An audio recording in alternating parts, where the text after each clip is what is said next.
வைணவ பக்தி இலக்கியங்களின் ஆய்வாளரும் நரசிம்ம பிரியா பக்தி இதழின் ஆசிரியருமான ஆனந்த பத்மநாபசாரிபாரியிடம் நமது செய்தியாளர் நெப்போலியன் நடத்திய கலந்துரையாடலை பார்க்கலாம். இத்துடன் இந்த செய்தி தொகுப்பு நிறைவு பெறுகிறது. தொடர்ந்து இணைந்திருங்கள் நியூஸ் 7 தமிழ் தொலைக்காட்சியுடன். இந்துக்கள் பாதுகாப்பு படை அப்படிங்கிற ஒரு அமைப்பின் சார்பாக மயிலை மாங்கோலியில் ஒரு பொதுக்கூட்டமானது நடைபெற்றது.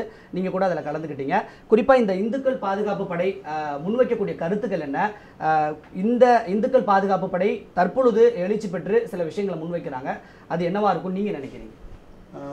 இந்துக்கள் பாதுகாப்பு படை என்பதான ஒரு அமைப்பு ஏற்படுத்தப்பட்டதனுடைய நோக்கம் என்ன என்றால் அதனுடைய தலைவர் திரு எஸ்.கே. சாமி அவர்கள் வெகு தெளிவாக சொல்லியிருக்கிறார். தற்பொழுது இந்துக்களுக்கு பாதுகாப்பு இல்லாத ஒரு சூழ்நிலை இந்தியாவில் நிலவுகிறது. ஏனென்றால் அதாவது மதச்சார்பு இன்மை என்பதான ஒரு போலியான வாதத்தை முன்வைத்து கொண்டு இந்துக்கள் மட்டும் தாக்கப்படுகிறார்கள், அவர்களுடைய மத நம்பிக்கைகள், அவர்களுடைய கடவுளர்கள் என்று குறிவைத்து தாக்கப்படுகிறார்கள். இந்து என்னும் ஒரு உரிமையுடன் தன்னுடைய மத சின்னத்துடன், அதாவது இப்போ நான் நெத்திக்கு நாமம் போட்டுருக்கேன், இந்த சின்னத்தை கேலிக்குறிதாக்கி விட்டார்கள். அந்த சமயத்தில் இந்துக்களுக்கு ஒரு பாதுகாப்பின்மை என்ன, நம்முடைய ஊரில் நம்முடைய தர்மத்தை நாம் ஃபாலோ பண்ண முடியலையே, நம்மளால் சுதந்திரமாக இருக்க முடியலையே என்பதாக ஒரு செக்யூரிட்டி இல்லாத ஒரு தன்மை அவங்களுக்கு உணரப்பட்டது. அதனால் இந்துக்கள் பாதுகாப்பு படையை திரு எஸ்.கே. சாமி அவர்கள் ஆரம்பித்தார்கள்.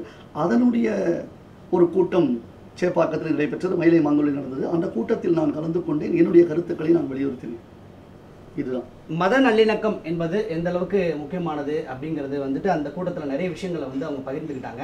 குறிப்பாக இந்த மத நல்லிணக்கம் சார்ந்த விஷயத்தில் இந்துக்கள் பாதுகாப்பு படையாக இருக்கட்டும், இல்லை உங்களுடைய இந்த அமைப்புகளாக இருக்கட்டும், இது எந்த அளவுக்கு நீங்கள் உங்களுடைய கருத்துக்களை முன்வைக்கிறீங்க? இந்து அமைப்புகள் என்பது எந்த மதத்திற்கும் எதிரான அமைப்புகள் இல்லை. இதை இந்த உலகம் நன்கு தெள்ளத் தெளிவாக புரிந்து கொள்ள வேண்டும். நான் அன்றைய தினத்தில் ஏப்ரல் 7ஆம் தேதி மயிலை மாங்கோலில் நடைபெற்ற கூட்டத்தில் ஒரு விஷயத்தை வலியுறுத்தினேன்.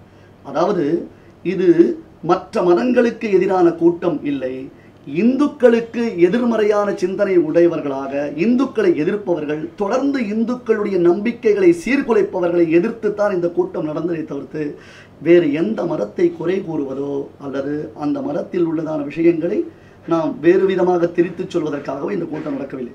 அதனால் மக்கள் ஒரு விஷயத்தை தெளிவாக புரிஞ்சுக்கணும். இந்துக்கள் என்றாலேயே எல்லோரையும் அனுசரித்து எல்லோரிடத்திலும் பண்புடன் பழகுபவர்கள். ஆகையினால இது அகைன்ஸ்ட் அப்படின்னு நினச்சிக்க வேண்டாம். For our protection, for our security, இந்துக்களுக்கு ஒரு பாதுகாப்பு, அவ்வளவுதான். அப்போ யார் மூலமாக யாரால் அவர்களுக்கு ஒரு எதிர்ப்பு அப்படின்னா, யாரெல்லாம் எதிர்க்கிறாங்களோ அவங்க கிட்ட இருந்த பாதுகாப்பு. ஏன்னா இந்த கூட்டத்திலேயே நான் ஒரு விஷயத்தை வலியுறுத்தினேன்.